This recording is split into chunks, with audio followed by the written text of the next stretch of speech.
Yom Yerushalayim Sameach. As president of Mizrachi-Religious Zionists of Chicago, I welcome you to our annual Yom Yerushalayim celebration. In this year of restrictions and limitations, Mizrachi is proud to have provided so much quality programming remotely, and this event is certainly no exception. Our featured program will be followed by tefillot for the State of Israel and for its Chayalim, and then Hatikva. We invite you to view on our website, rzc.us, the entries and the winners of our annual Youth Art Contest, sponsored in memory of Howard D. Geller and Sheldon Robinson. We here in Chicago are looking forward to welcoming you soon when we return to in-person activities with new projects and programs. Stories are a most powerful medium for delivering a message, and the program you're about to watch showcases some of the world's foremost storytellers. We thank them all for lending their extraordinary talents to this endeavor. And we thank the talented and creative team at Mizrachi United Kingdom for weaving a magical tapestry of these most meaningful stories with visuals, narrative, and music. We thank our many sponsors who have made this presentation possible. And we thank you, our viewers, for joining with Mizrachi in celebrating the 54th year of the reunification of Yerushalayim. Yom Yerushalayim, a gift from Hashem to our generation. After nearly 2,000 years, we are uniquely fortunate and at the same time obligated to find ways to express our Hakarat HaTov for this amazing divine gift. This is one of the fundamental objectives of Mizrachi. And on behalf of the Religious Zionists of America, I want to thank our steadfast Chicago chapter for spearheading this production and sharing it with the rest of the country and the world. And of course, thank Mizrachi UK for producing it. We hope the power of this film will encourage increased involvement in the programs of Mizrachi and the advancement of the goal of religious Zionism, Eretz Yisrael, La'am Yisrael, Al Pi Torat Yisrael.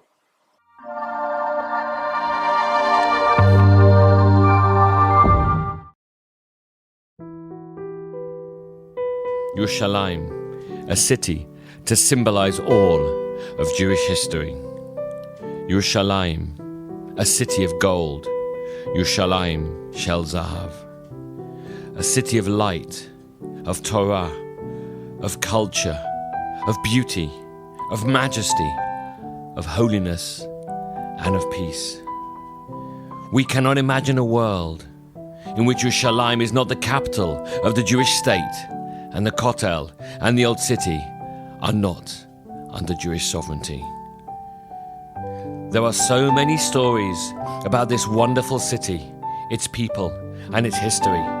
This Yom Yerushalayim, join us as we celebrate the greatest miracle of modern-day Jewish history, as we immerse ourselves in the tales of Jerusalem.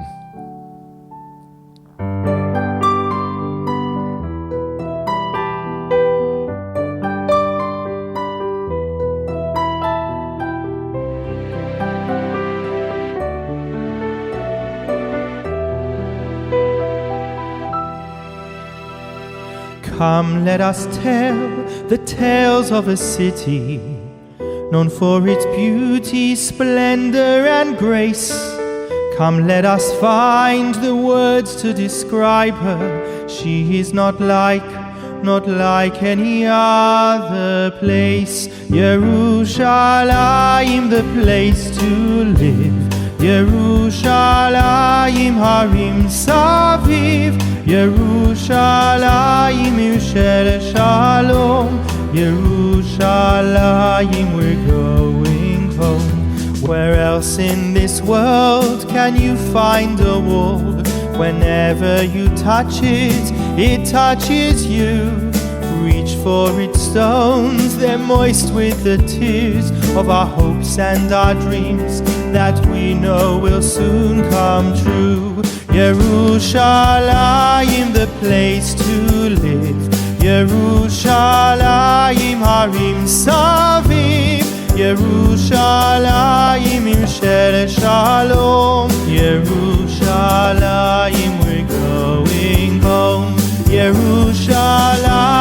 sky so blue. Yerushalayim, we turn to you. Yerushalayim, Yusher Shalom.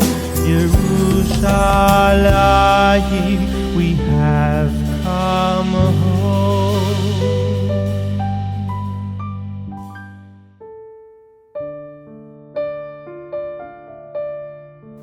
When people think of Yerushalayim, they think of the Kotel, Machane Yehuda, or the Knesset. However, Yerushalayim's glory is not just in its places, but in its people as well. People who over the centuries have made their mark on the city and on the people living there. Heroes in ancient times, such as David HaMelech and Ezra HaSofer, who brought glory and greatness to the holy city. In more modern times, we have had great tzaddikim, whose righteousness and kindness brought light and joy to the masses. One of those was a tzaddik of Jerusalem, Rav Aryeh Levin, whose story is told by Racheli Frankel.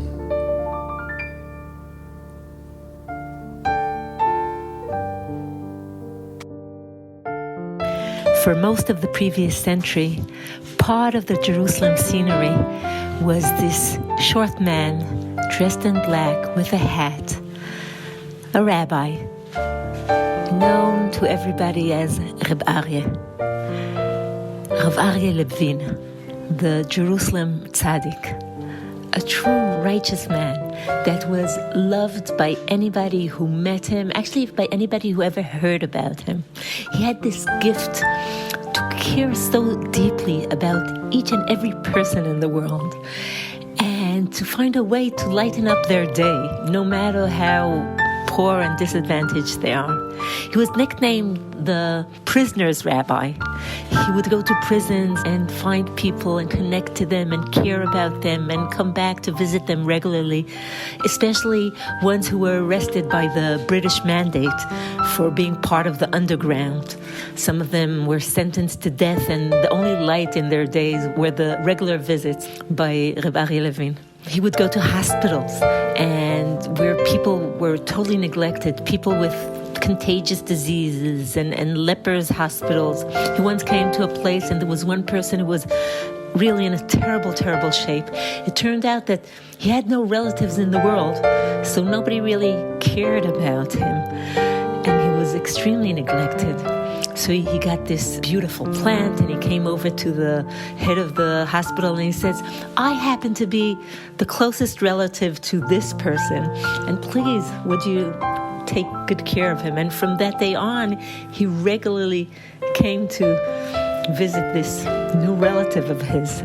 One day he was walking in the street and he always had this habit of being the first to greet a person, to come over, to connect, to smile, to say a big shalom. And down the street he saw someone he actually recognized, and he was approaching him to greet him, and he realized the person is trying to avoid him, not making eye contact, looking the other way, trying to get out of his way.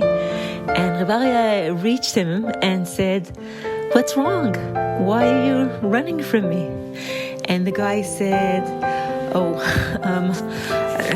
I really feel bad. It's just... recently, I kind of changed my ways, and I took off my yarmulke. I no longer with a kippah. It reflects where I'm at the moment. And seeing you, the rabbi, I felt bad. You should, I'm so embarrassed. You should see me like this, with no, walking around with my bare head. So Rav Aryeh gives him one of his deep, warm looks. Looks him straight in his eyes and says, look at me. I'm a very short man. I can't see all the way up behind your head. I can only see directly to the height of your heart. The heart of a Jew has had to endure many difficult times throughout our long history. One of the most painful was in 70 CE, when the Romans destroyed the Second Temple, and we left on our longest exile. But the Jewish people did not forget their homeland. In every prayer, every blessing, at every event, whether joyful or sad, we remembered the land of Israel and Jerusalem. Morning, afternoon, evening, Birkat HaMazon, Shabbat, under the chuppah, when we comfort mourners, in Hallel on the Chagim and on fast days, in every one of these blessings, we declared loud and clear, we have not conceded our land.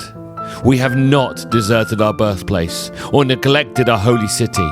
We will return, as Hashem promised us through his servants, the prophets.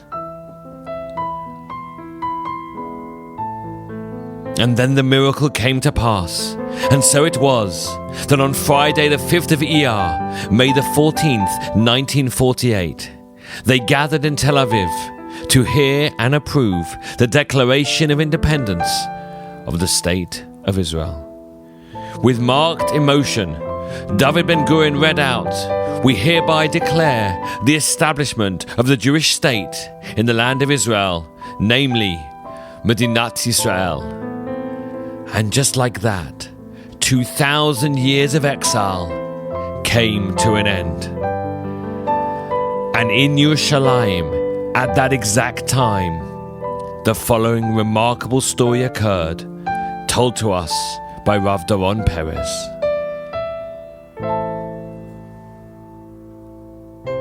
My personal favorite story about Yerushalayim is undoubtedly the final encounter between the last British officer to leave the old city of Jerusalem in May 1948 at the end of the mandate, with the chief rabbi, Rabbi Mordechai Weingarten, the senior citizen of the old city. It is this encounter which I think about every single time I walk past the Orach Chaim Street towards the piazza and onto the Kotel.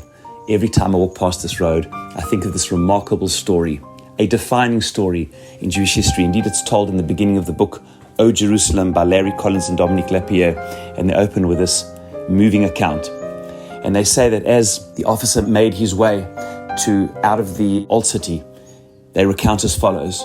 As he moved forward, he stopped in front of the arched stones crowning the entry to number 3 Orach Chaim Street. Inside, surrounded by his collection of ancient books and silver Jewish artifacts, Rabbi Mordechai Weingarten, the senior citizen of the Jewish quarter, had passed the afternoon in the reassuring company of his sacred texts.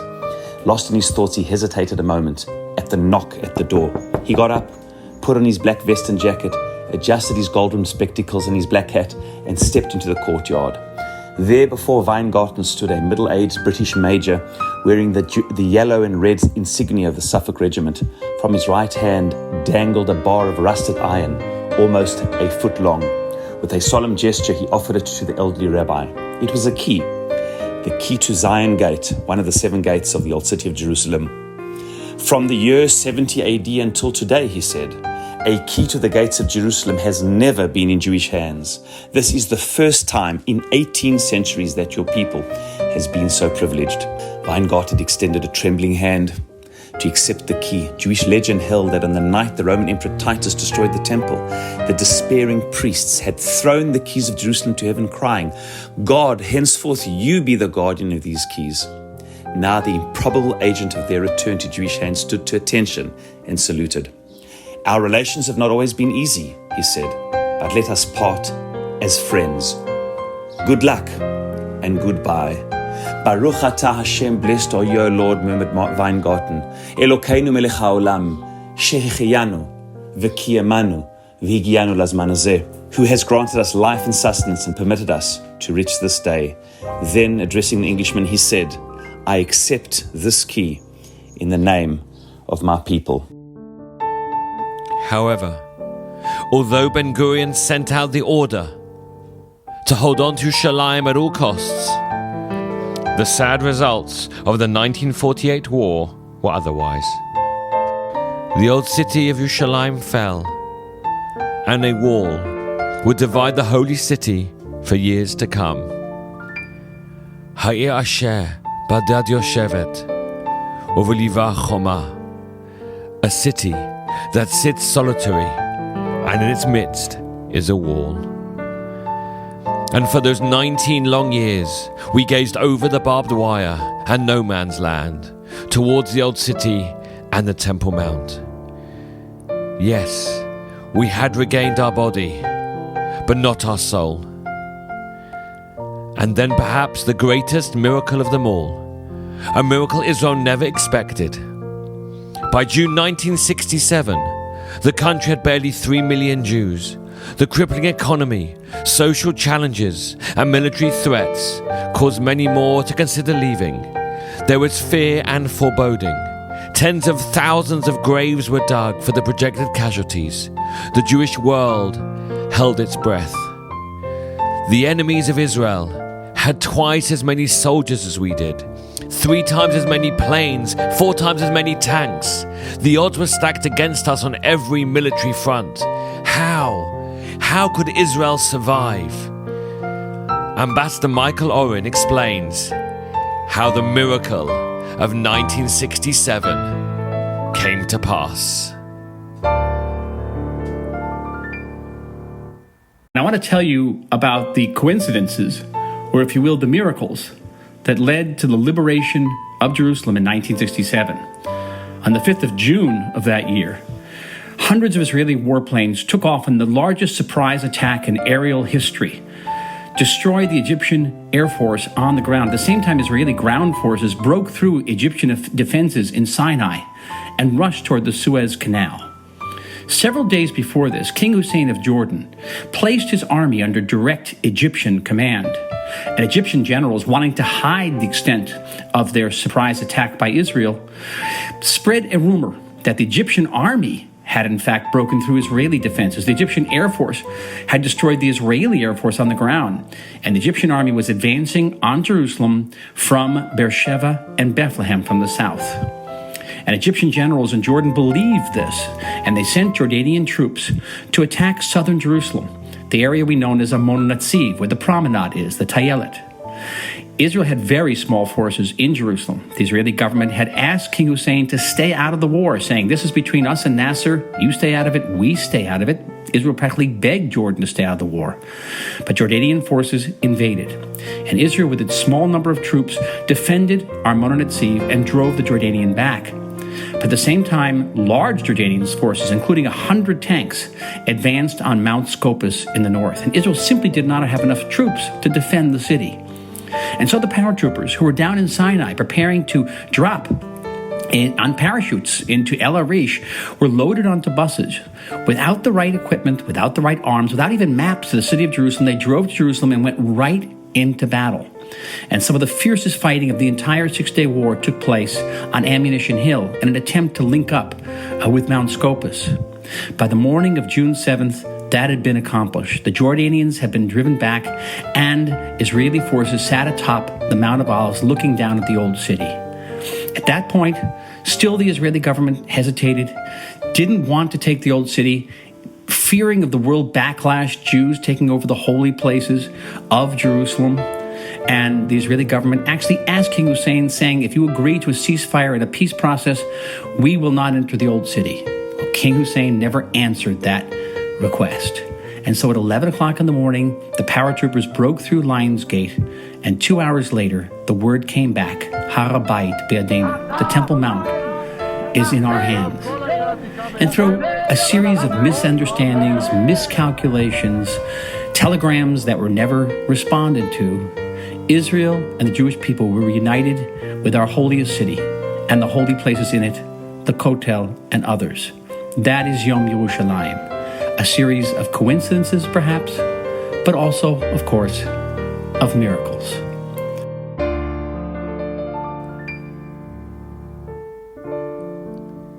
In 1948, we regained our body. But in 1967, we finally got back our soul. Today, we walk to the Kotel with hundreds of other Jews. We daven in the magnificently rebuilt Chorva synagogue. And we listen to the sound of Torah learning emanating from the myriad yeshivot and seminaries in the Rova Yehudi, the Jewish quarter. Yet we all know how different Yerushalayim was before 1967. In the lead up to 67, those in Yerushalayim felt anything but secure as the Arab world closed in. We've heard about how it was for the soldiers when our city was returned to our hands. Now follows an account of what it was like to be living in Yerushalayim when the miracle occurred, and when we were finally able to return to the old city and to the Kotel, told by Rabbi Pesach Krohn. This touching story happened with my wife, Miriam Krohn, but way back in 1966 and 67, before she was married and was a seminary student in Eretz Yisrael. Miriam is from Denver, but she never imagined when she left Denver in 1966 to be a seminary student that she would experience and be part of perhaps one of the greatest moments of Jewish history, and certainly from the greatest moments of Yerushalayim. Throughout the winter of 66 and the first part of 67, seminary classes seemed to be normal. But then in May, there were the winds of war. The Arabs were threatening war against Eretz Yisrael, and Eretz Yisrael stood alone. And in the classes, the teachers began telling the students how to run in the streets, how to get into the shelters, and make sure that they were protected. And sure enough, on a Monday morning, on June 5th, war broke out, and the girls had to run with their sleeping bags and their sidurim and their basic needs, and they ran into the shelters. And my wife said that you could see that soldiers were being called up and being taken in trucks and being brought to the various fronts. Now, her father had called her and insisted that she come back to America, but she had the strength and the conviction to say that she felt that she would be safe, and she did not want to go. And after a while, then there was no longer any flights, and she couldn't return. And now, as she was in the shelters, they could hear the sirens, and everybody was terrified and afraid. But the classes went on, and the teachers, they were teaching, among other things, Yediot Haaretz, the knowledge and the layout of the land. And soon people began spreading the news that Klal Yisrael, that Eretz Yisrael was winning the war. And all of a sudden the map was changing. Now we had the West Bank, now we had the Golan Heights, now Gaza, and then East Jerusalem. And then the buzzword, HaKotel B'Yodenu, HaKotel B'Yodenu. And the kids were crying and screaming and singing. They couldn't believe that we finally had the Kaisel after all these years. And then the war ended. And now she described to me what Shavuos was. Shavuos, early in the morning, it was as if the whole Yerushalayim was on its feet. Everybody was rushing and marching towards the Kaisel in the old city. And the Arab people in their shops and in their homes, they had to watch, and they couldn't do anything as Yidden walked through the hills and saw the hills and saw that Yerushalayim indeed was a city surrounded by hills. It made no difference the attire or the affiliation. Everybody was one heart. Everybody wanted just to go to daven and be close to Hashem. And my wife keeps saying it was as almost as if you would imagine that Mashiach was here, and this is how Yidden would flock to Eretz Yisrael, to the Kaisel, to be one centralized nation. Today she looks back 54 years later and knows that that moment, that when they saw the Kaisel, when they saw the people in Yerushalayim, the achdus that Yidden had, that would stay with her forever.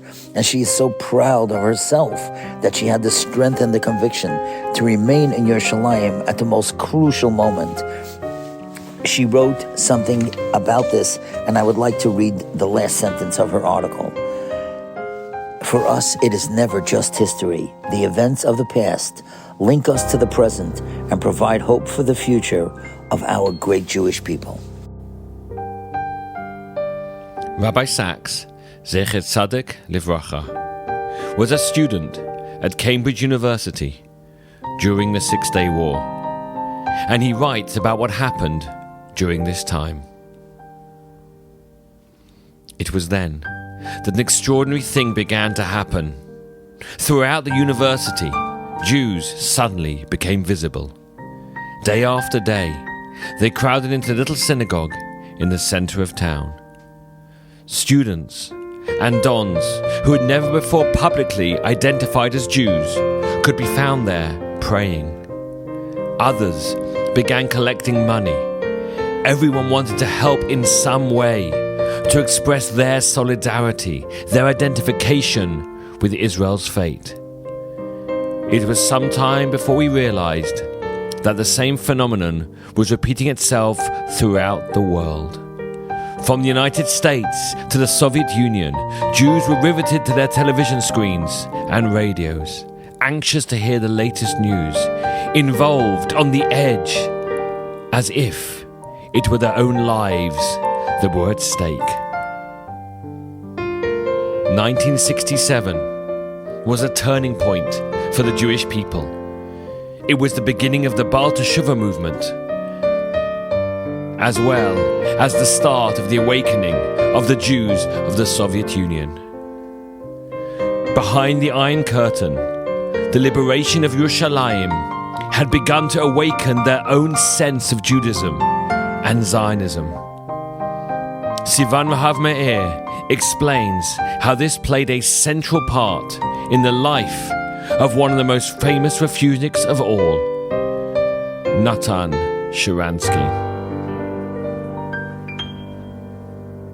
Shalom, it's Sivan Rahav Meir. I had the zchut, I was privileged to interview Natan Sharansky lately, and I heard those two stories from him. The first story is about the way he and his wife Avital got married. They both grew up knowing nothing about Judaism. They thought to be a Jew, it's some kind of a curse, of a bad word describing something negative. You can be stupid, you can be an idiot, you can be a Jew. It's something bad.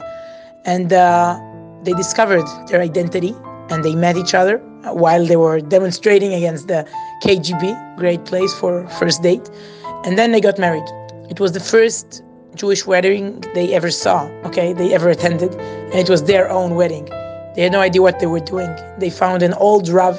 It was an illegal wedding, a discreet wedding, and they found an old Rav that arranged everything, and he told them what to do, the ring, the glass. But they did understand one sentence, they said. And they said, we felt so excited, and we understand every word. We understand the deep meaning of the sentence. Im eshkachech Yerushalayim, tishkach yemini, tidbak leshoni lechiki, im lo azkarechi. When Natan Sharansky said this sentence to Avital, to those who participated in this illegal Jewish small wedding, he basically spoke to us too.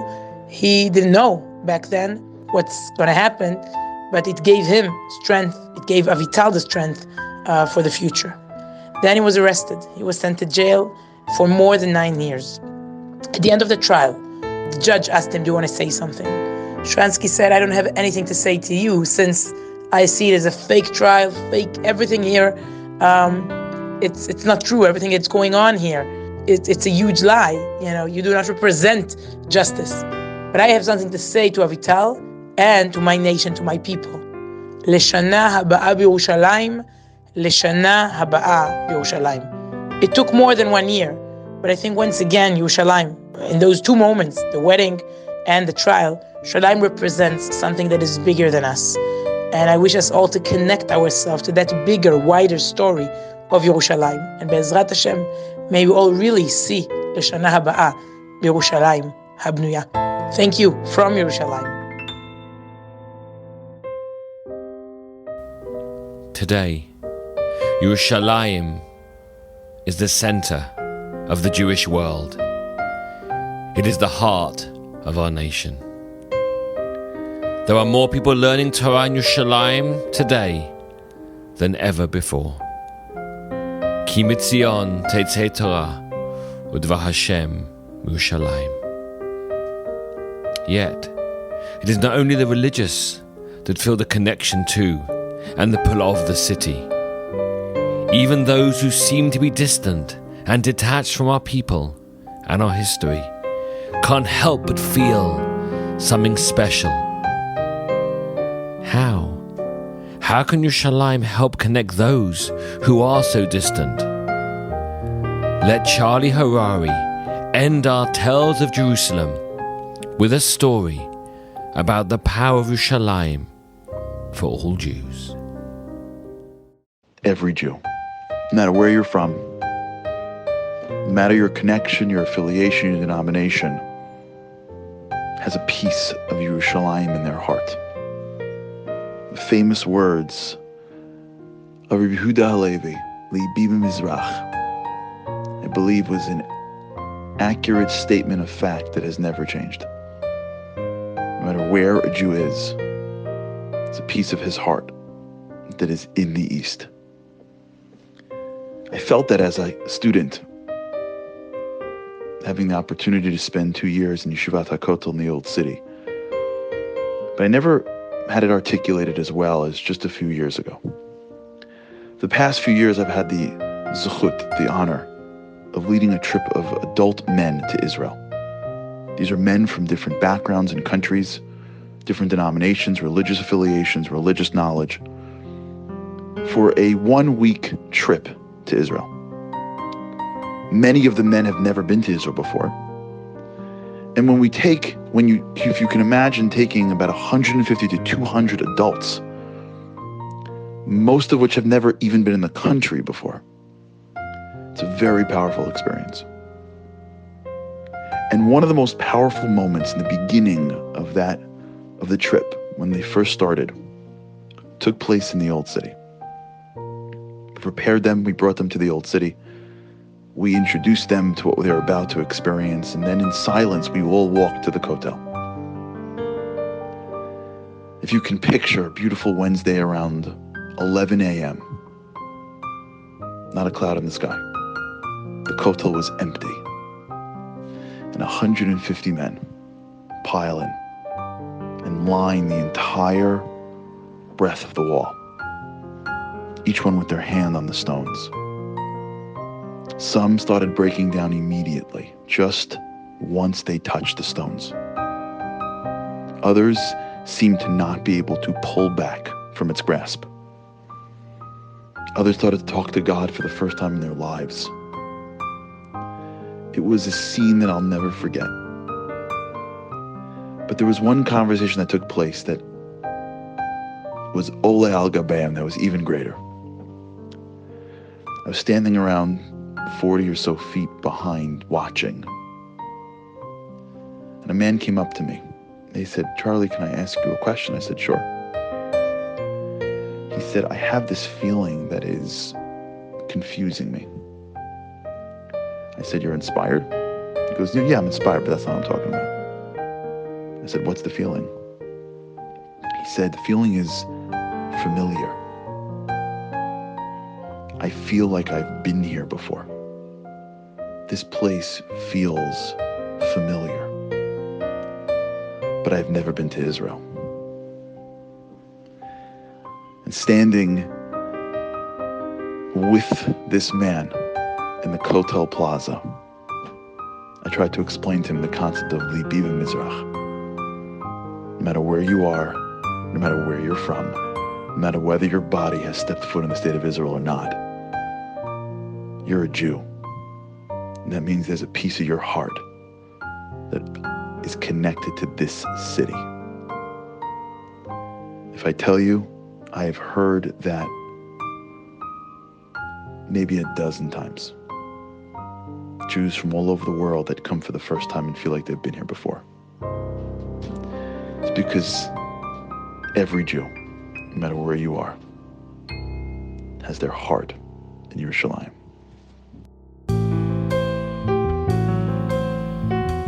Yerushalayim is in all of our hearts. Yerushalayim Shebalev.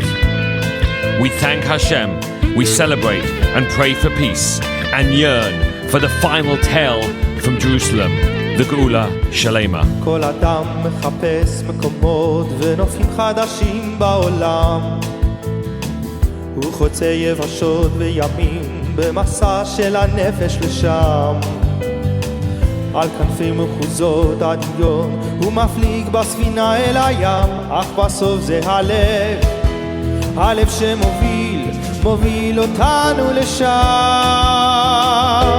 כל הדרכים, השבילים, הכבישים, השלטים מובילים לירושלים. כל התפילות, הדמעות, קשות, מחשבות מובילות לירושלים.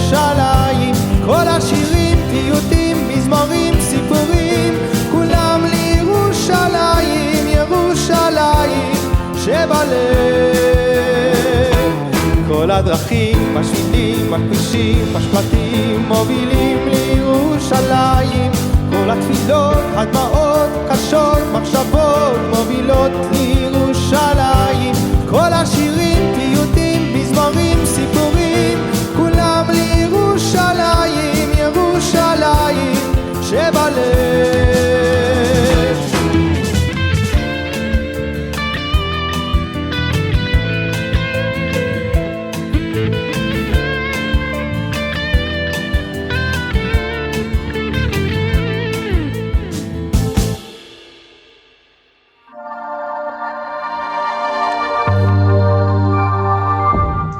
Avinu Shabashamayim, Sur Yisrael v'go'alo, Parech et B'dinat Yisrael, Reshit Tzmicha Ge'ulatenu, Hagin alea be'avad chasdecha, Ufros alea sukat shalomecha, Ushlach orcha v'amincha l'rasheha, Sareh v'yoatzeha, V'taknei be'itza tova milfanecha, Chazek et jidei meginei eretz kodshenu, Anchilem Eloheinu Yeshua v'ater nitachon ta'atrem, V'natata shalom ba'aretz, V'simchat olam liyoshveha. V'etachinu kol beit Yisrael, v'kodna b'chol artzot pezureihem, v'tolichem mehira kol me'yil tzion yirecha, v'liyushalayim mishkan shemecha, kakatuv b'torat Moshe avdecha, im yiyeh nidachacha b'tzei hashamayim, misham yikabetzcha Adonai Elohecha, u'misham yikachecha. V'aviacha Adonai Elohecha el haaretz asher yarshu avotecha v'yishtab, v'yitivcha v'yerbecha me'avotecha. V'yachid levavenu li'ava li'ra et shemecha, ולשמור את כל דברי תורתך, ושלח לנו מהרה בדוד משיח צדקך, לפדות מחקקי ישועתך. הופע בהדר גאון עוזך, על כל יושבי תבל ארצך, ויאמר כל אשר נשמה ויפו, אדוני אלוהי ישראל מלך, ומלכותו בכל משלה, אמן, סלה.